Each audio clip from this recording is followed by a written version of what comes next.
Zvolte mě prezidenta a zruším neděle. Když nebudu prezidentem, udělám stávku. Proč nemají kuchaři obědovou přestávku? Podívám se to zastará, tak to jsem to postral. Já jsem nemluvil, ani nesmařoval. Kunda na zemi a kunda v posteli. Nebyl jsem očarlý, byl jsem jen veselý. Boty od bahna a tyčka na zemi. Nebyl jsem očarlý, byl jsem jen prdeli. No a co, že jsem byl včera na sračky stará. Budou mi koláčky. A když nebudou koláčky, budu zás na sračky stará. Budou mi koláčky. Jahodové koláčky snídaní a trochu čaje. To pomáhá snídat.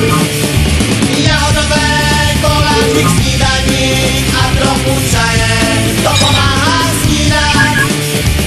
Rok od roku, rok mám čím dál tím víc rád. Hot dog, kinu si to kinu, v kinu dám si mega popcorn. Nevím, zda hlad není jenom převlečená žízeň, ale IceB ví, co je to pravá trýzeň. Pokaz to si vyprošuju tenhle tón. Tak to mi vážně IceB promiň, pardon.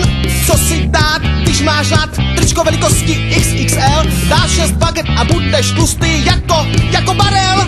Po ránu žrát, no tož to na po ránu takhle tak koláč země, ale když se probudím někde i ve 2, tak sežeru hnedka teďka i opět, pokud to jde. Samozřejmě, protože někdy to po ránu nejde, ale nevadí, no nevadí. Nažeru se až na raní, jo, koupím si koláče v kantýně, ty nemáš, jak nemáš, ty šuline, mrdám ti na to, tu dom, však volných má to má plnou prdel, u něho doma si pěkně užijeme, něco pojíme a něco vypijeme.